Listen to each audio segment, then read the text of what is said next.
सो अब जो मैं आपको बताने लगा हूँ वो ये कि हमारे पास जो डाइन है और डाइनोफाइल है, इनकी में क्या क्या खुसूसियात होनी चाहिए जिसकी वजह से हमारे पास एक साइक्लो एडिशन की तरह एक प्रोडक्ट बन रहा होता है।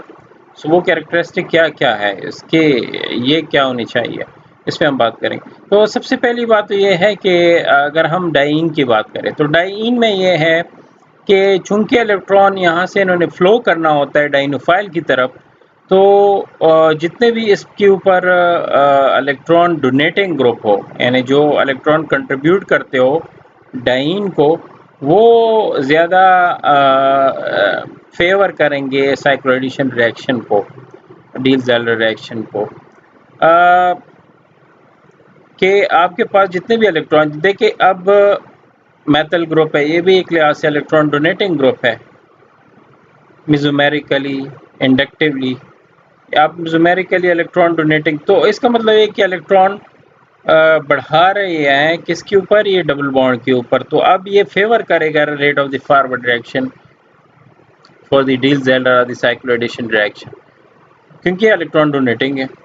सो कोई भी ऐसा ग्रुप जो कि इलेक्ट्रॉन डोनेट करते हो डबल डाइन के ऊपर, वो हम कहेंगे कि ये रिएक्शन को, rate of the forward reaction को फेवर करेगा। सो वो सारे रिएक्शन जहाँ डाइन्स के ऊपर इलेक्ट्रॉन डोनेटिंग ग्रुप अटैच हो, चाहे वो मेसोमेरिकली या इंडक्टिवली हो, हम कहेंगे कि that will favour the rate of the Diels Alder reactions. एक और जो ज़रूरी बात मैं बताऊं कि अगर आप ये सोचें कि चलो अगर हमारे पास एक इंतहाई ही सिंपल केस हो, तो क्या ये मुमकिन है कि उसमें भी डील-ज़ाइलर रिएक्शन हो?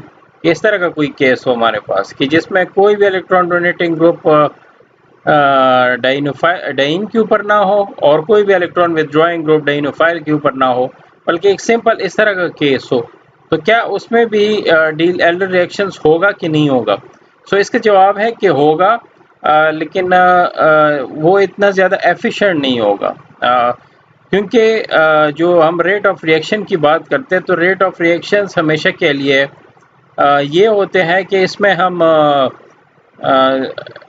हमें टेम्परेचर वगैरह नहीं देना होता है और ये बहुत ज़्यादा स्पॉन्टेनियस तरीके से रिएक्शन हो जाते हैं। अगर उसमें इलेक्ट्रॉन डोनेटिंग ग्रुप रिच हो डाइनोफाइल के ऊपर, सॉरी डाइन के ऊपर, अगर डाइन जो है वो इलेक्ट्रॉन रिच हो, तो इलेक्ट्रॉन रिच कैसे होगा कि इसके ऊपर ज़्यादा आप इलेक्ट्रॉन डोनेटिंग ग्रुप लगा दें। अब इलेक्ट्रॉन डोनेटिंग ग्रुप क्या है?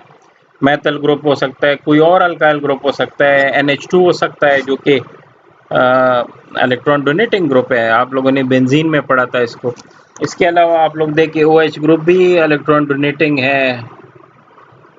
इसके अलावा सारे के सारे वो नाइट्रोजनस या लोन पेयर बेयरिंग ग्रुप्स जितने होते हैं वो इलेक्ट्रॉन डोनेटिंग होते हैं ज़्यादातर। सो उस सूरत में क्या होता है कि डाइन के ऊपर इलेक्ट्रॉन डेंसिटी बढ़ जाती है और जो ही इलेक्ट्रॉन डेंसिटी डाइन के ऊपर बढ़ जाती है, उतना ही एफिशिएंट तरीके से इलेक्ट्रॉन को आगे डोनेट कर सकता है डाइनोफाइल को। बिल्कुल इसी तरीके से अगर हम सो ये एक तो ये कैरेक्टरिस्टिक होनी चाहिए डाइन में कि ये इलेक्ट्रॉन रिच होना चाहिए। दूसरा एक और कैरेक्टरिस्टिक जो डाइन में ज़रूरी है वो ये है कि इसकी जो स्टेरियोकेमिस्ट्री है, जो डबल बॉन्ड की, अब देखिए ना, अगर ये इसकी जो ज्योमेट्री है, देखिए अगर ये इस फॉर्म में है, यानी आप कहें कि ये इस फॉर्म में है, तो ये कौन सा फॉर्म कहलाता है? ये सीसॉइड है, ठीक है जी, ये सिस फॉर्म है, सिस फॉर्म। इसका मतलब ये है कि ये सिस फॉर्म में है। और अगर इसको थोड़ा सा आप, ज़्यादातर डाइन जो होते हैं वो ट्रांसॉइड फॉर्म में एग्जिस्ट करते हैं, यानी इस वाले फॉर्म में।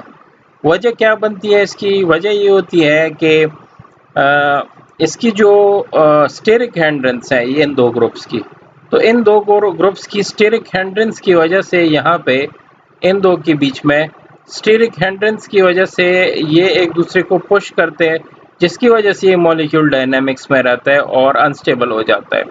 In order to get stability, this part of the double bond starts rotating at this position. तो जब ये रोटेट हो जाता है, बल्कि होता इस फॉर्म में क्योंकि ज़्यादा स्टेबलाइज फॉर्म है इसका। फिर जब हमने डील्स एल्डर रिएक्शन कराना हो, डील्स एल्डर रिएक्शन कराना मकसूद हो, तो फिर उस सूरत में इसको रोटेट होना पड़ता है इस फॉर्म में, सीसॉइड फॉर्म में, एसिस फॉर्म में। सो एसिस फॉर्म के लिए आपको एक बैरियर ऑफ एनर्जी क्रॉस करनी पड़ती है, 30 डिग्री सेंटीग्रेड या जितनी भी है वो टेम्परेचर आप देते हैं, वो बैरियर को क्रॉस करते हैं। उसकी वजह से फिर क्या होता है कि ये रोटेशन हो जाती है, उसमें ट्रांसॉइड फॉर्म से सिसॉइड फॉर्म में ये चला जाता है, और वही एक प्राइमरी कंडीशन होता है डील्स एल्डर रिएक्शन के लिए। मतलब ये कि डील्स एल्डर रिएक्शन तभी होगा जब ये वाला जो रिएक्टेंट डाइईन है ये सिसॉइड फॉर्म में होगा। अब आप पूछेंगे कि क्या ये वाला रिएक्शन, ये जो ट्रांसॉइड होता है, ये क्या डील्स एल्डर रिएक्शन अंडरगो नहीं करता इसमें? तो मेरा जवाब है कि करता है, लेकिन करेगा तभी जब ये इस फॉर्म में आएगा, सीसॉइड फॉर्म में आएगा। जब तक ये सीसॉइड फॉर्म में, एसिस फॉर्म में नहीं आता, तो उस सूरत में ये डील्स एल्डर रिएक्शन नहीं कर सकता, क्योंकि इसकी जो ज्योमेट्री होती है वो अलाउड नहीं होती, उसकी वजह से साइक्लाइजेशन नहीं हो पाती, क्योंकि इन्होंने एज अ डाइईन एक्ट करना है, एज अ डाइनोफाइल नहीं। तो जो ऑर्बिटल्स की अरेंजमेंट है, ज्योमेट्री है, वो तभी फीजिबल हो जाती है ओवरलैपिंग के लिए जब ये इस फॉर्म में ये आ जाता है। अगर ये इस फॉर्म में नहीं आता, इस फॉर्म में है, तो तब डील्स एल्डर रिएक्शन नहीं होगा। और ज़्यादातर अगर आप पूछेंगे कि डाइईन किस फॉर्म में एग्जिस्ट करता है, इसमें कि इसमें, नॉर्मली इसमें करता हो, क्योंकि वजह क्या है कि अंडर नॉर्मल कंडीशन ये एक ज़्यादा स्टेबल फॉर्म है इसके मुकाबले में। यहाँ पे आप देखते हैं कि इसमें स्टेरिक एंडन ज़्यादा, इसमें कम है।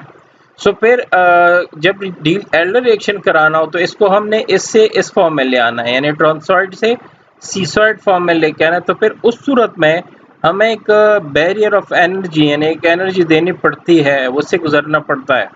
वो एनर्जी देते हैं तो फिर ये इस फॉर्म में आ जाता है।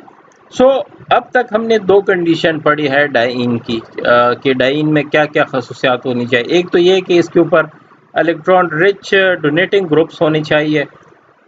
दूसरी बात ये कि इसकी जो ज्योमेट्री है वो सीसॉइड एसिस फॉर्म में होना चाहिए, ताकि आगे ये ओवरलैपिंग कर सके with the orbitals of the dienophile. दूसरी बात ये हो गई।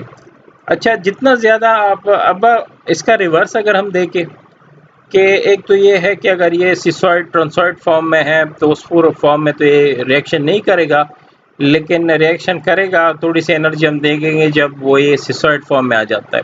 दूसरी बात ये कि इलेक्ट्रॉन डोनेटिंग ग्रुप होनी चाहिए। तीसरी बात ये कि अगर इसके ऊपर इलेक्ट्रॉन विथड्रॉइंग ग्रुप लगे हो, और अगर वो बहुत ज़्यादा विथड्रॉइंग ग्रुप है, तो फिर रेट ऑफ द रिएक्शन जो है वो इंतहाई ज़्यादा या तो होगा नहीं, या अगर होगा भी बहुत नेग्लिजिबल अमाउंट में ये होगा, क्योंकि फिर डिपेंड करेगा इसके ऊपर। सपोज अगर इसके ऊपर भी विथड्रॉइंग है लेकिन वो कम विथड्रॉइंग है, इसके ऊपर एक स्ट्रॉन्ग विथड्रॉइंग है, तब भी रिएक्शन शायद हो, लेकिन वो उसका वो वाला वो नहीं होगा, रेट नहीं होगा, और उतनी प्रोडक्टिविटी यील्ड नहीं होगी जितनी ज़्यादा आपको इसके ऊपर एक इलेक्ट्रॉन डोनेटिंग ग्रुप होने की वजह से होती है, और इस पे विथड्रॉइंग ग्रुप होने की वजह से होती है। सो एक तो ये बात हो गई। अब इसमें